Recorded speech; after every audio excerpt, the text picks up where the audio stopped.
সাহসী ব্রাহ্মণবাড়িয়া, আপোষহীন ব্রাহ্মণবাড়িয়া। আজকে আপনারা আমাদেরকে অনেক সুন্দর করে শুভেচ্ছা জানিয়েছেন। আমরা নাগরিক পার্টির পক্ষ থেকে আসছি, একটা শোকাবহ পরিস্থিতিতেই এসেছি, কিন্তু আমরা যে এই সংগ্রামের রাস্তায় নামছি এবার বিচার এবং সংস্কার নিয়ে, আমরা জানি যে এই আপোষহীন ব্রাহ্মণবাড়িয়া আমাদের পাশে থাকবে। আপনাদের কৃতি সন্তানরা একটু আগে খুবই আবেগের সাথে আপনাদের কথাগুলো বলছিলেন, আপনাদের এলাকার সমস্যাগুলো কথা বলছিলেন, আপনাদের স্বপ্নের কথা বলছিলেন, যাতে ব্রাহ্মণবাড়িয়ার পিছিয়ে না থাকে সেজন্য তারা সারা জীবন লড়াই করবেন। এবং নাগরিক পার্টির আমরা প্রত্যেকজন মানুষ এখানে বাংলাদেশের মানুষের কিভাবে আমরা অধিকারগুলো নিশ্চিত করতে পারি, সুরক্ষিত রাখতে পারি, সমুন্নত করতে পারি, সেই জন্যই আমরা সবাই মাঠে নেমেছি। আপনারা অনেক দুর্বার আন্দোলন গড়ে তুলেছিলেন গত বছর। এখানে যে ছেলেমেয়েরা বসে আছে, আরও এখানে আপনারা আছেন, আপনারা বুলেটের ভয় করেন নাই। এবং এটা আজকের ইতিহাস না, শত বছরের ইতিহাস। ব্রাহ্মণবাড়িয়া কখনো আপোষ করে না, ব্রাহ্মণবাড়িয়া এইবারও আপোষ করবে না। যেই গুম খুন বিগত সরকারের আমলে হয়েছে, গত বছর হয়েছে, সেইগুলোর বিচার করেই বিচার হতেই হবে এবং সেই বিচার হওয়ার আগ পর্যন্ত ব্রাহ্মণবাড়িয়া আমাদের সাথে থাকবে। আমরা আর আগের বাংলাদেশে ফিরে যাব না, যেখানে দেশের নিরাপত্তা বাহিনী নিজের নাগরিককে গুম করতে পারে, খুন করতে পারে। সেই বাংলাদেশে আমরা আর যাব না।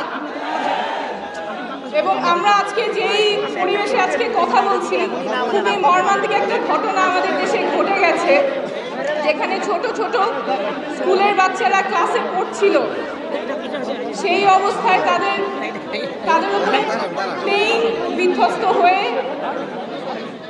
মানে এই পরিবারগুলোর সাথে এই যে ঘটনা ঘটেছে, এটার কোনো ব্যাখ্যা কোনোভাবেই এটা মেনে নেওয়া যায় না যে কিভাবে এইরকম একটা ঘটনা একটা দেশে ঘটতে পারে। এই ঘটনার আমরা সুষ্ঠু বিচার চাই, নিরপেক্ষ তদন্ত চাই, যাতে যে যে দায়ী, যে যে দোষী, সবাই যাতে জবাবদিহিতার আওতায় আসে। এই বাংলাদেশে যাতে এই ঘটনা আর কখনো ঘটতে না পারে।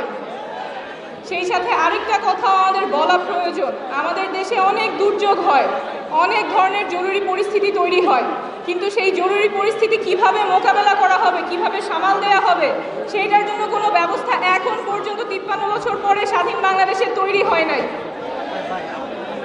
একটা দুর্ঘটনা হলো, একটা রোড ট্রাফিক অ্যাক্সিডেন্ট হলো, সেখান থেকে কিভাবে যে ভুক্তভোগী, যে ভিকটিম, তাকে কিভাবে হাসপাতালে নিরাপদে নিয়ে যাওয়া হবে, দ্রুততম সময়ে নিয়ে যাওয়া হবে, কোনো ভিড়ভাট্টা এড়িয়ে দ্রুততম সময়ে তার চিকিৎসা কিভাবে নিশ্চিত করা হবে, তার কোনো ব্যবস্থা বাংলাদেশে করা হয় নাই।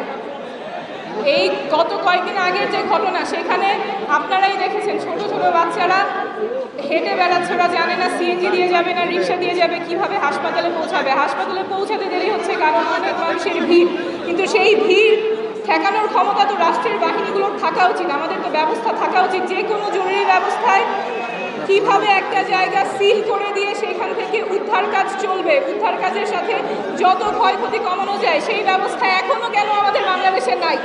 যেই মৃত্যুগুলো আমরা এড়াতে পারি, দুর্ঘটনা কিছু কিছু সময় এড়ানো যায় না, তারপরে সেই দুর্ঘটনার তদন্ত হওয়া উচিত যাতে এই দুর্ঘটনা না হয়।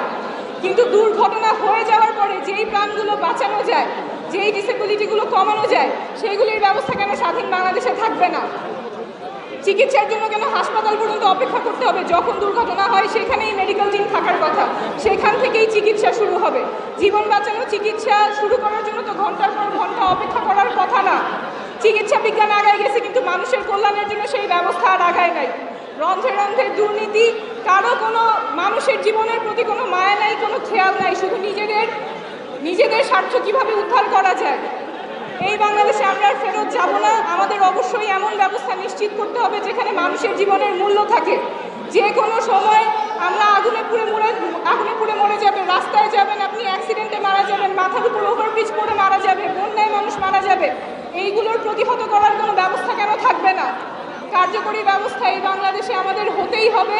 মানুষের যাতে নিরাপত্তা থাকে, জীবনের নিরাপত্তা থাকে, স্বাভাবিক মৃত্যুর অধিকার যাতে থাকে। অনেক ধন্যবাদ।